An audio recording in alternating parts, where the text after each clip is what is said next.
Baru-baru ini Presiden Amerika Serikat yaitu Donald Trump mengumumkan tarif resiprokal untuk negara-negara yang mengekspor produk ke negaranya. Tarif ini sangat tinggi sekali bagi negara-negara yang menjadi musuh perdagangan mereka seperti China ratusan persen. Namun negara-negara berkembang dan negara lainnya juga terkena dampaknya seperti Indonesia dikenakan tarif hingga 32%. Lalu apa dampaknya bagi kita sebagai masyarakat Indonesia dan bagaimana caranya kita bisa selamat dari perang dagang ini? Simak video ini sampai selesai.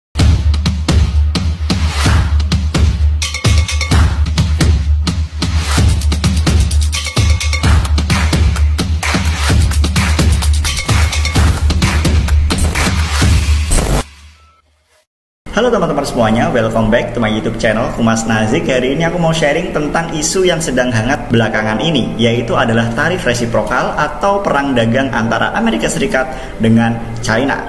Tentu walaupun yang berperang adalah kedua negara besar tersebut, tapi efeknya tentu meluas ke seluruh negara di dunia, tak terkecuali bagi kita yang ada di Indonesia. Terlebih mereka adalah raksasa ekonomi yang saling berdagang dan produk mereka semua itu ada di Indonesia. Kita punya ketergantungan terhadap produk-produk mereka.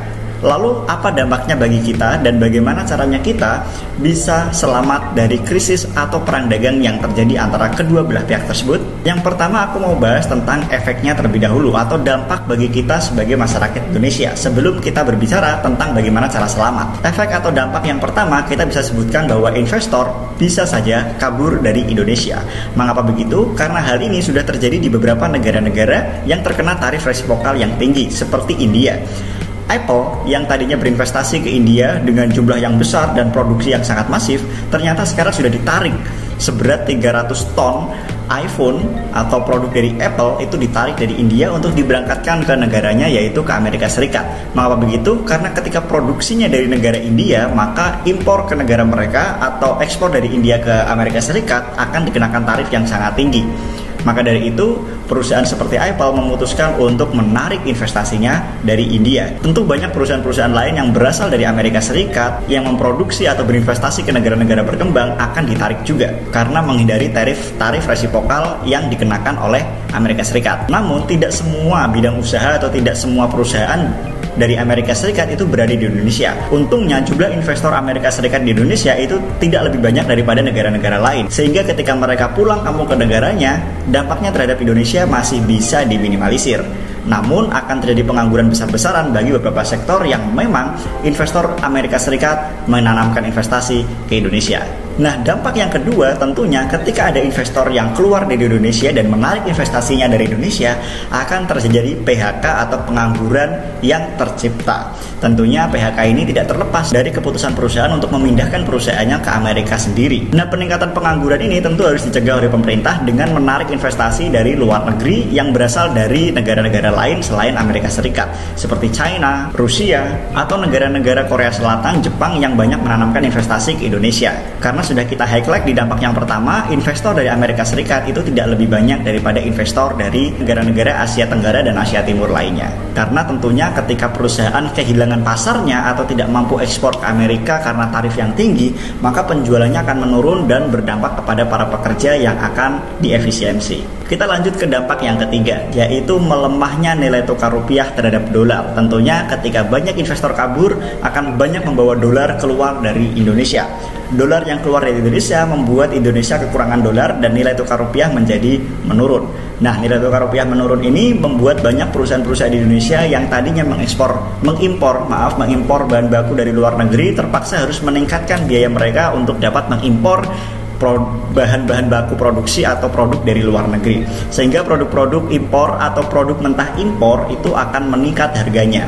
Produk mentah impor yang meningkat harganya akan membuat produksinya semakin mahal dan harga jual di Indonesia juga semakin mahal. Apalagi produk jadi impor yang akan lebih mahal lagi untuk dapat dibeli oleh masyarakat Indonesia.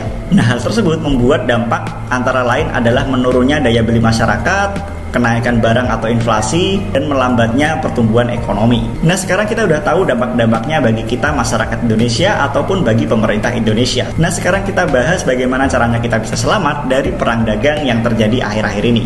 Yang pertama, kalian harus bisa melakukan pengetatan terhadap pengeluaran keuangan pribadi kalian. Mengapa begitu? Karena kita tidak tahu resiko-resiko ke depan perang dagang ini akan semakin panas atau semakin berisiko bagi kita atau tidak. Karena emosionalnya Donald Trump dan emosionalnya Xi Jinping dari China dan Amerika Serikat tentunya tidak dapat kita kendalikan, dan mereka adalah pemimpin-pemimpin besar yang tentunya sangat mementingkan kepentingan negaranya masing-masing.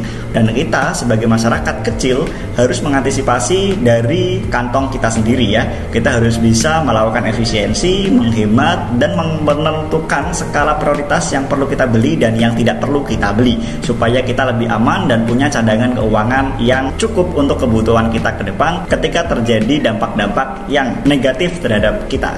Langkah yang kedua, pastikan teman-teman untuk tidak mengambil pinjaman-pinjaman berbunga tinggi. Mengapa begitu? Kenaikan dolar Amerika Serikat terhadap rupiah tentunya akan meningkatkan suku bunga dan teman-teman akan terdampak terhadap cicilannya.